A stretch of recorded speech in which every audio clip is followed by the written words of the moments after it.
Yo, what's going on? What's going on? It's your boy, Pastor Ron. Welcome to Game Day Gospel.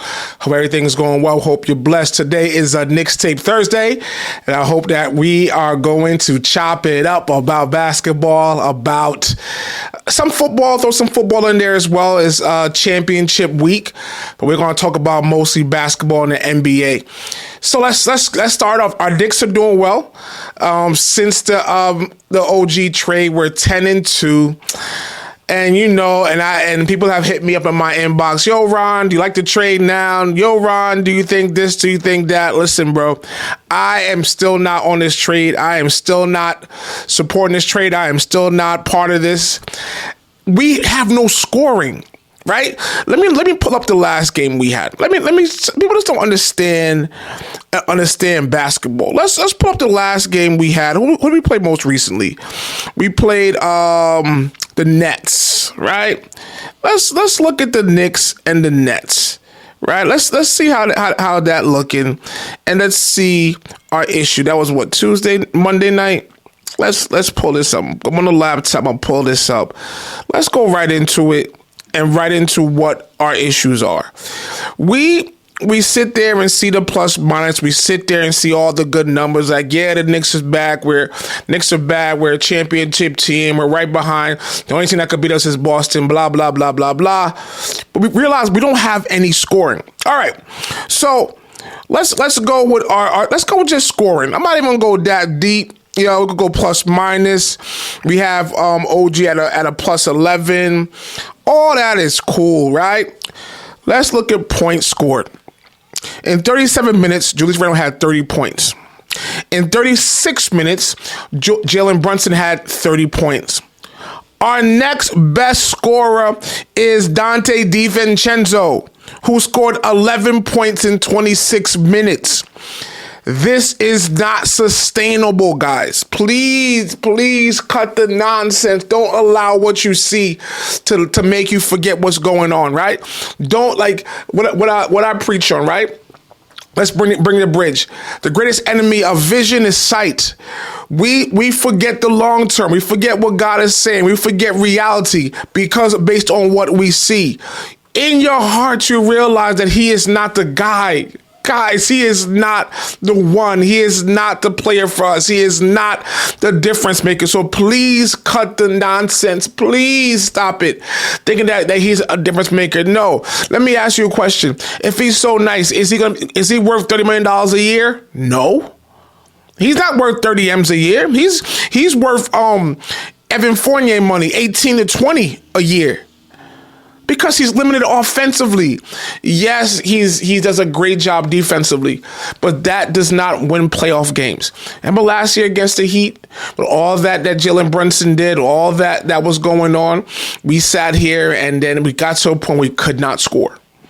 Julius Randle doing his typical choke job every playoff series, and they were shitting their defense towards stopping Jalen Brunson, and we could not score. So we can't forget that. If we're relying on Brunson and Randle to drop 30 a game, that works nice now. But we all know in playoff time, Randle's not going to show up. We know once the defense and the competition steps up, Randle's not going to show up. The NBA is going to adjust and find a way to shut down 6'2" Jalen Brunson. I love the guy. Like I said, he's the first jersey I've purchased, Knicks jersey I've purchased ever. Because A, I love how he plays. B, he's one of the only guys who I believe is going to be here for a while. I almost got an RJ Barrett jersey, but I didn't because I wised up. And I want you to realize it is what it is. Like we're limited. He's a great player, the most valuable player in the NBA. 25 M's a year. I love it. But at the end of the day, he's not MJ. He's not LeBron. He's not a player that can win us a playoff series. Come on, guys. Let's be for real. And OG, for all he's doing, I love how people want to share his plus minus and blah, blah, blah, blah, blah, blah.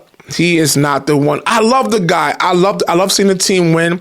That win against the Nets was good, but I'm also seeing long term. Long term, this is not the solution. What I want now that February 8th is a trade deadline, there's two players I want. There's two players I want that won't give us a championship, but what they'll do is make us a more formidable team. The first guy I want is Malcolm Brogdon. We need a backup point guard, a competent backup point guard, or just a guard off the bench that could help carry our second unit. We cannot keep playing Jalen Brunson these dumb minutes, man. This is Tom Thibodeau. This is why Tibbs is someone that has a short shelf life. He plays his guys into the ground. He plays them into the ground and gets upset when they sit there and struggle. We can't do this, guys. We cannot continue to play our guys into the ground.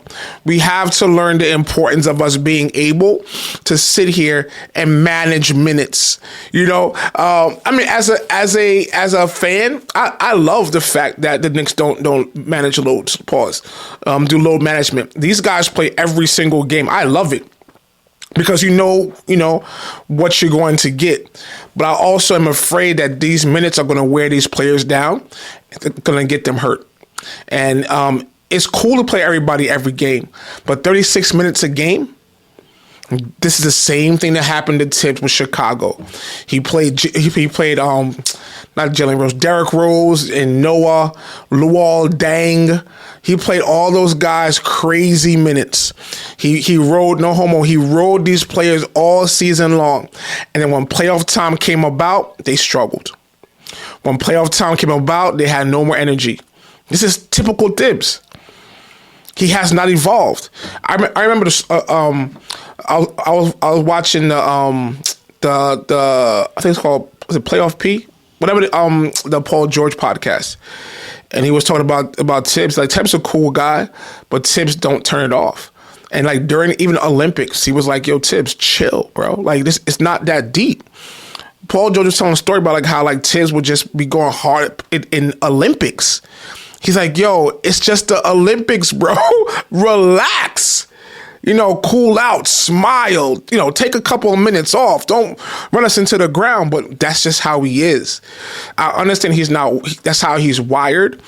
But also, I think this way is not sustainable because you're able to get the most you can out of an 82 game season.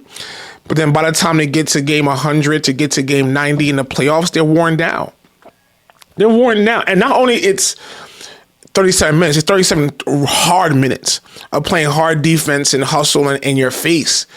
So I think, we need a little bit of depth to hopefully reduce Jalen's minutes, reduce Randall's minutes, reduce all our starters' minutes, and be able to not have a big drop-off. Because playing guys like Miles McBride and DiVincenzo is not sustainable. Also, with Robinson being out and now Hartenstein being out, like, what are we gonna do? Bring back Taj Gibson? What are we gonna do as Knicks fans? So I want Malcolm Brogdon. I think he'll be someone very easy to pick up. Wouldn't change with our picks in too much in the future. And I also want to get DeMar DeRozan. I'm a DeMar DeRozan fan because I know where he's at in his career, and I know he's a limited player. I'm not expecting the DeMar DeRozan from Toronto that could drop 30 points a night. I'm expecting a DeMar DeRozan that could average 18 to 20, give you a game where he has 40, and the next game he has 2. But that game he has 40, he carries the team to a dub. And that in playoff time, we can give him the ball and he'll get a bucket. When the game is in the balance is 105 to 105 with 5 seconds to go, I'm giving DeMar DeRozan the ball and he's taking a good shot. And then more times than not, he's making that shot. I'm not trusting Jalen Brunson with that. I'm definitely not trusting Julius Randle because he don't try to flop and get a foul and bully into somebody. You know who Julius Randle is? He's a modern version of Zach Randolph. Remember Debo, who just go in and just bully people all the time, and he would average 20 and 10 just bullying, no refined game. I think he was a lefty too, but he was like he pulled up with his J and he did all that. That is who Julius Randle is. He's Zach Randolph. He's Debo. No, they call him Zebo. Sorry, Zebo. So I think we need that because the guy who I would have trusted the most in that situation is now playing in Toronto. Actually, the two guys. If we needed one shot to win the game, the two guys I trusted the most to get that shot are RJ Barrett to make that shot. RJ Barrett, IQ. They're now in Toronto. And this is why I don't like to trade. We're very short-sighted. Oh, my God, the plus minus. We're a great defensive team. We're sitting there and diving for the ball. They can't. Nah, bro. That junk don't work. When it comes to playoffs and trying to go out here and make a mark, that does not work. Trust me. So we need to do a better job of finding a way to get more offense. So the rumor is they want an expiring contract and a first-round pick for DeMar DeRozan. Do I do that? I don't know. I don't like giving up those first-round picks, especially if it's not going to take us over the top. But if you could do like a 2 and give up Fournier and they go, something like that, and I would even sign him to a long-term deal. 3 years, three for 60, three for 75. I'll give DeMar DeRozan a 3-year contract. Heck yeah. Because he's what we need. We need a killer. We need someone to take the ball and score. So, because, again, for what it's worth, everyone swears, Bobby Marks, Woj, Sham, that, hey, the Knicks are in prime position to get a superstar in the summer. Who's that superstar, guys? Seriously, who's that superstar? Donovan Mitchell don't fit because he plays the same game as Jalen Brunson, same height. Trae Young don't fit, same position as Jalen Brunson and same height. So he's back there trying to talk about let's get a superstar. I don't know who that guy is. Cat may be the guy. Cat may be the guy that we may get. But here's the question, guys. Is he a superstar? I know he dropped 62, but is he a superstar? Is he that guy that we can sit here and say, yup, he's the one. He's the one that's going to sit here and take us over the top. We can hop on his back and then expect him to come through and help us out. I don't know, dog. I don't know if he's the one. I don't know if he's that guy that we could sit and trust and say he'll be the one to help us to get us over the top. I don't know. Perfect world, it'll be someone like Anthony Edwards. Perfect world, it will be Shea. Perfect world, it'll be Luka. But all these guys getting traded, are these guys gonna be the one to take us to the next level? Nah, bro. I don't see that player that's gonna be available that's up for contract. I don't see that free agent. The only free person that I think may be a free agent, but I don't think he'll leave his team. Paul George. Kawhi got locked up. Paul George. Paul George is what we need. But Paul George is not going to leave LA. They're opening a new arena. They are not going to have him leave LA. He's home. He's chilling. He is not going to leave LA to come to New York for the grind, for the pressure. He's not going to do it. There's no guy that I could think of unless we tank for Bronny and we get Bronny and LeBron. That's it. There's no guy. Giannis is not leaving. We'll talk about him later. He has too much power and control there. He is not leaving Milwaukee. He has Dame. Their contracts are kind of run concurrent. That 3-year project, I think Giannis is there until at least 2027. I think 2-3 years he's going to be there. Joel Embiid is chilling right now in in Philly, and plus Philly has the most cap space next year. Go figure. Philly has the most possible cap space next year. So they'll be able to get who they want and build around him. And Tyrese Maxey is a baller. So he's fine. So I don't know if that superstar exists. So do we sit here and build around, get a lot of good, great DeMar DeRozans, mid-level players to build around this team? Or do we sit and keep waiting for a superstar? We've been waiting for a superstar for 3-4 years now and haven't gotten anybody. The closest we got was Donovan Mitchell, and you see how that messed up. That was actually a blessing in disguise because it allowed us to discover, what's my guy name? Jalen Brunson. So I don't know. I don't know. That's my issue with this holding picks in next summer and next summer and next summer. This player is not going to be available. The only guy I don't know about, but I don't see him being that kind of guy is Anthony Edwards. Because they're basically said, that's your team. That's your team. Do what you want. Here's your max money. Do what you want in that team. So I don't see anyone else. Do we sit here and sign like a bunch of tier 2 and 3 guys like a Pascal Siakam? We signed DeMar DeRozan. We signed a Bruce Brown. We kind of do like the Nuggets did. Not go for a great superstar, but build a team that's good 8 and 9 deep to play into a culture and be able to go. That to me is more likely than us sitting here and trying to build and trying to wait for a superstar. Or we're not bad enough to draft a great player at the top of the draft. And these picks 5 through 20 are just hit and miss. So I don't know where we're at. But yeah, I'm still enjoying what's happening. I'm still enjoying what's going on.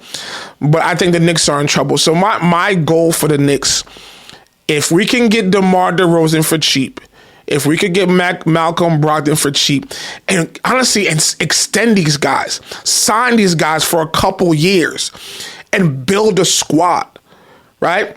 And the only other guy we may be able to sign, depending on the economics, is Jason Tatum. Because Jaylen Brown got max money, so I don't know if they can afford those two guys. So maybe that's the only probably elephant in the room. The caveat is Jason Tatum, but would they trade him into in the division? That's it. That's the only is 3 choices: pray Anthony Edwards, pray Jason Tatum, or tank for Bronny. Tank for Bronny, and him and LeBron are a package deal, and we're good to go. We're good to go, and then we'll take it from there. But just our luck, we get the pick for Bronny, and LeBron's like, I don't want him to go in there, so we can't draft him because he hates the Knicks. So that's when it comes to next. So listen, we're playing well, playing the Heat this on Saturday. I think what I'm trying to do is just enjoy the ride, but not get my hopes up because I realize what it is. Not get too hype about it because I realize that, you know what, we'll probably win a first round matchup, and then we're done through there. Because right now we're fifth. This is just like last year. We're fifth in the East, tied, pretty much tied, literally tied with the Cavs to a 4th, and you got Miami, you got the Pacers, and these guys just dragging towards the end. Like it's just like last year. So we'll probably play Cleveland in the first round. We'll beat them in the first round, then lose to Boston, then lose to Philly, then lose to Milwaukee, and call it a day. That's just it. That's the life of a Knicks fan. But we have to temper the word for today is calm down, right? Calm down, relax. Let's enjoy the ride. Let's not talk crazy like we're going for a title. Let's temper our expectations. OG is not a difference maker. He is cool for what he is, but he's not a difference maker. We still need a lot of help to be in a championship conversation. Because right now, we're not a guarantee to win a second round matchup. We're not beating Boston, Milwaukee, or Philly. Don't get it twisted. We're not beating Miami. Don't get it twisted. That's not happening. So The big news, though, in the NBA is that in Milwaukee, it's Milwaukee's team turmoil. So Milwaukee, after 43 games, decides to fire their coach. What's his name? Adrian Griffin, right? Here is the question. Here is the question, guys. The question is this fair? Is it fair to sit here and fire a coach after 43 games? I'm one of the few people in the world that actually like the call, because obviously that there are issues within this team.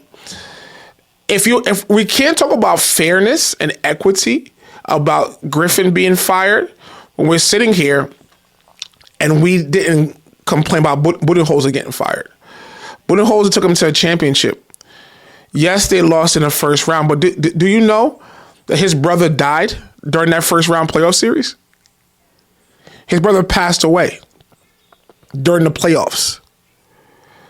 So maybe he didn't do his best job because he was distracted. And the team knew about this, obviously, but yet he was still let go. So just because it's not fair does not mean it wasn't the right decision. We have to learn in sports and in life. This is our issue with this Gen Z. And I deal with my kids. Life is not fair. Life is not fair. And we can't sit here and do everything based on equity. I'm not trying to preach. I'm still a pastor, give me the gospel. But we can't sit there and say, only do what's fair, because a lot of the right decisions to do are not the fair things to do. Is it fair to fire him after a certain number of games? I don't think so. Was it the right call? Yes. Let's go to football. When people are sitting there saying it's not fair to fire Nick Sirianni after making the playoffs 3 straight years and having an XYZ record. Would that be fair to fire him so soon? Probably not. Would it have probably been the right decision based on how he ended the season? Yes. Everything has to be in context. If you look at the numbers and look at the resume, it's not fair, so on and so forth and blah, blah, blah. But I think also we have to see that this team could not thrive under this rookie coach. This team could not thrive in a place where a coach is trying to learn along as they go along, because obviously the team didn't respect him. If you look at different interviews that Giannis did and different things that were coming out the locker room, like, hey, the team wasn't prepared, the team wasn't set up, the defense was not this, defense was not that. That's a lack of respect. Do you think folks in Miami talking about Spoelstra like that in the media? Do you think people out here talking about that, even about Tibbs? Do you see Jalen Brunson and them boys talking about how you weren't prepared? Nah, bro.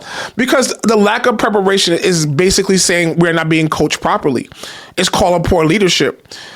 Very first game of the season, Giannis wanted to come out, and he waved his coach off.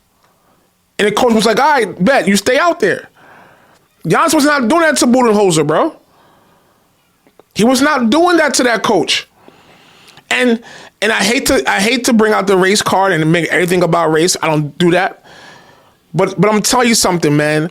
I always joke around like, yo, black coaches are tough, man. And a lot of things that people don't understand is that people, when it's a brother, certain things they do to other races they won't do. Same with Doc Rivers. Certain type of critiquing things that the team does, there's certain level of respect they have for white people. They don't have it for black coaches, especially one who hasn't accomplished anything. You know what I mean? So look at Philly. Listen, subconsciously, a lot of times that happens where he's like, it's a brother, man. It's my boy. I ain't gonna say to this guy. I'm gonna do what I want. Look at Jalen Hurts. Jalen Hurts had a black offensive coordinator. You know what he did?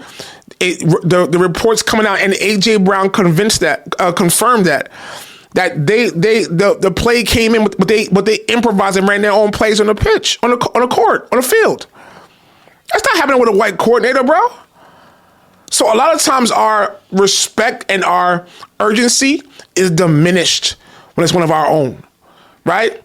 And it should be opposite. Like, to me, I try. I'm not saying I don't try hard, but I want to make sure I cover my brother and put my best foot forward so he looks good. Because now Griffin is done. He may get an assistant coaching job again, but his resume and his name is smeared because of a couple of players' actions. But I don't want to make it about race. I don't want to make it. That's not the primary issue. It may be a sub issue. Subconsciously, it may come in, but I think it's something that's to be mentioned. And don't think. And I know the guy who's replacing him is Doc Rivers. He's a black guy, but I also understand that many of those dynamics will be the same, even when it comes to Doc Rivers. But the difference is Doc Rivers has won a championship. Granted, it was years ago with Boston in the Big Three, and he has failed in Los Angeles and Philly since then. But it is what it is. But I do think he has a level of cachet to be able to lead this team. So when I say it's not fair, based on his record and how much time he's given, it's not fair. But I also think based on he was in over his head. You know what I'm saying? He was in over his head in this particular instance where he sat there and he didn't do his best. And he was set up to fail. Having a team that has championship now expectation, having this team that has that just brought in after he got hired to weeks before everything started to bring in Dame Lillard and take away Drew Holiday. It's a tough pill for a new coach to swallow, but it is what it is. The person that the GM of this team is Giannis. You know, the GM of this team is not the owner of the team is Giannis. It's no one else. So he sat there and he had to deal with it. And I think low key what happened as well. Griffin thought it was cool to talk back to Giannis. I think Giannis is way into the GM's office, to the owner's office. Like, yo, you don't go to GM. He goes straight to the owner. Like, bro, yo, get this boy out of here, bro. He's trying to do all this. He talked back to me. Get him out of here, bro. And he sat there, and then he got the guy fired. So it begs to ask: do these players have too much power? Do players in general, NBA, NCAA, NFL. Now, and can I be honest, it's mostly in the NBA. Do these ninjas have too much power? Do these guys have too much say so in a franchise movements? You look at James Harden and what he's done, being able to move so many times. You see Giannis sitting here pretty much get a coach fired in 43 games. And mind you, guys, he was the one that wanted Adrian Griffin. He was the one. Not the ownership wanted Nick Nurse, who's right now doing a heck of a job in Philadelphia. He said, "No, I want Adrian Griffin." And now he got what he wanted, and it was a wrong decision. And now he's trying to backtrack and for them to find someone else. I understand the cachet that these players had, and it's always been this way. It's not a new phenomenon. Before y'all blame LeBron, it's not LeBron. Everything bad is LeBron's fault. It's the fact that even with Jordan, I'm guaranteed Jordan sat there and came right to the office. I don't want this guy. Sign this guy. Bring this guy in. Get this guy a new contract. These players, and they've earned, quote unquote, they've earned this right? They're players. They make all this money. They do this for the team. But guys, they're still players. They're not a GM for a reason. I believe a GM should do his job. Do you get input from your players? Yes. Look at the Raiders, where they wanted Antonio Pierce, and the team wanted Antonio Pierce, so they got Antonio Pierce. I think it's important for the team to have a voice. But to make head coaching decisions, nah. If you think this Nick Nurse was the best person to coach your team, You should have hired Nick Nurse. And LeBron, thank you for the input. Giannis, thank you for the input. But at the end of the day, I'm the GM. These guys have way too much power. These guys have way too much influence, and we have to be careful. What needs to happen, and this is why these teams look at Kevin Durant and the Nets. He tore down a franchise. Him and Kyrie, they joined the team with let's say Gerald Levert, with Karis Levert, with Kenny Atkinson, all the Jarrett Allen, all these really good players who are still doing well in the league. Like, nah, don't want this guy. Kenny Atkinson's too tough to me. Let's hire Steve Nash. They destroyed a franchise. Now the Nets who had to recover from the whole Boston trade fiasco, built themselves back up in an admirable way, and now Kevin Durant and Kyrie Irving came in and tore the entire franchise down. These guys have too much power. These players have too much power. If I was a GM, I would get input from my team. But at the end of the day, bro, I'm still a big dog. If you don't like it, leave. That's it. Thank you for your opinion. Thank you for your 2 cents. But at the end of the day, I'm the leader. The same thing I tell my kids. I ask them how they feel. I ask them for their opinion. But ultimately, the decision comes to me. You know why? Because if the team doesn't work out, I get fired. They don't fire the players. Giannis is still here chilling. But Adrian Griffin is gone. The team is losing. Once Griffin is gone, next to get fired? The GM. I'm not going to sit here and allow these players to do all this craziness. Look at Sean Marks over in Brooklyn. Durant's off in Phoenix. Kyrie's off in Dallas. And Harden's off in now the Clippers. And he's still trying to fix this mess. A team that's struggling, trying to put a team together, bro. And pretty soon things don't work. He's out of here, guys. So we're in a thing of player empowerment. That's the one thing that I hate about the NBA. These players have too much power. This player can say, I'm not playing. They don't play. Don't play. And we have to create something, and they need to create things where they say, listen, you don't play, you don't get paid. I'm not gonna sit here and have players have me do less than desirable trades because they want to go to the Clippers, they want to go to the Nets, they want to go to Dallas. I send you where I want to send you. At the end of the day, or you don't play, retire. I think, and that's the difference between the NFL and the NBA. The owners run the league. That's crazy and unfair. That's not nice. The owners run the NFL. And these players got no trouble to chill. Like, all right, my bad. Okay. Don't like it, you get cut. Got a problem with it, you're out of the league. And that, in essence, produces a better quality of sport. To talk about the NFL is a good way to transition. It's championship week, right? Championship week where NFC Championship, AFC Championship, Ravens versus Chiefs, and Lions versus Niners. I'll share that at a later time, my official predictions and what I think about the game.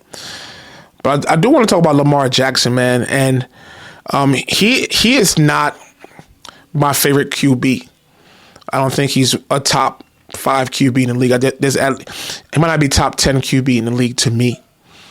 And that don't mean he's not good. And I'm not trying to badmouth the guy, but I also think that he has been the guy who has gone through the most crap in the NFL, from not being drafted as a Heisman when not being drafted, to then last year, the whole fiasco this past offseason where folks didn't want to give him guaranteed money when this guy had guaranteed money, XYZ. And to his defense, or to be fully transparent, I wouldn't have given him all that guaranteed money. I wanted him on the Giants, but I wouldn't give him 200 plus guaranteed money because I don't think he's a good quarterback.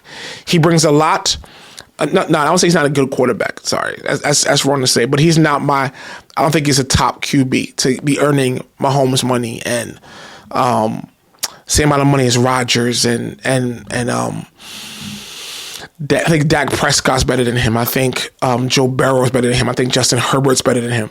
I think he's, to me, levels with Tua. Him and Tua are kind of levels to me in terms of reading the offense. And like Jalen Hurts, I think Jalen Hurts shouldn't have gotten all that money because Jalen Hurts can't take a snap under center unless it's the tush push. But I think it's dope to see him stand there and deal with all that crap. And he kind of is like, I hear it. I don't care what you say. I'm going to do things my way. I think it just talks about the difficulty our people sometimes have in making it, that we have to look a certain way and act a certain way for us to be able to go forth. And the fact that Lamar Jackson is there is dope. But let's not get it twisted. He needs to win this game. If he doesn't win this game, his legacy is going to take a shot. Right now, Lamar Jackson is in the same tier as Dak Prescott. Great numbers regular season. When things get thick and things get difficult, they're MIA. Once these defenses smarten up and find a way to contain them, they have a difficult time in pivoting and making progress. So, like, this is the if you rank all these games, there's two QBs that need to win this game. It's Lamar Jackson, Brock Purdy, because similar doubts and question marks and whispers about both of their games, and they need to understand how much they need to silence these critics. One win in a divisional round does not do it. One drive does not do it, because in that first game, to be honest with you, in that first half, Lamar Jackson played like trash. I didn't see much of the second half, so I can't really comment, but that first half, he played like crap. And I was like, oh, here we go again. But I'm glad I didn't say the tweet too prematurely, because he ended up winning and having four total touchdowns. But in terms of legacy, he needs to win this game. And not throw 98 yards and have a defense. He has to carry this team. Like, it has to be a game-winning drive where he sits there and says, you know what? Lamar Jackson has arrived. If and only if he does that, then I will come back on here and apologize. But let's not sit here and get it twisted, bro. Lamar Jackson needs to win this game. He cannot show up, or he can't ride his defense to win, because then he'll go in the category of being a game manager, right? Like Cam Newton said, there's game changers, there's game managers. Right now, he's a game manager. They win despite him. He can't carry a team to a dub.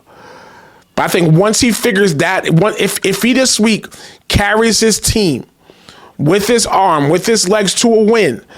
Last week, throwing for sub 200 is not carrying your team to victory, because that's the same thing that Josh Allen had on Sunday, and I clown Josh Allen. I will clown this boy if he keeps on doing that. He needs to carry his team and get the dub. So end of the day, I just wanted to reiterate as we start looking at this championship season, that this guy that Lamar Jackson, all that talk, do we commend him as a brother for what he's doing? But we also got to sit here and say, yo, he needs to win this game, because if he don't, he's back to being Dak Prescott. He's back to being that guy that people have question marks again. That does he earn his money? You get paid $200 plus guaranteed for games like this. Mahomes gonna show up. He earned his money. In the past, Josh Allen showed up, right? And in the past, Joe Burrow showed up. That was his time. He finally got a playoff win. Now it's time for him to go next level. Because all of them MVPs are cool. But if you want to be talked to as one of the greats and eclipse Joe Burrow, eclipse Josh Allen, you got to do it. Tell me what you got to think. Am I bugging? Am I doing anything wrong? Am I crazy? I know it's not a popular take. It's not clickbait. It's really how I feel. I want us to start beginning to think like, yo, Let's hold, just because, whatever, we got to still hold these guys to the right standard. This guy, Lamar Jackson, he's skating away because last week was kind of shaky. But we'll see how it goes. But tell me what you guys think. Thank you for listening. Don't forget to share, post, follow me on TikTok, follow me on Twitter. God bless y'all, man. Peace.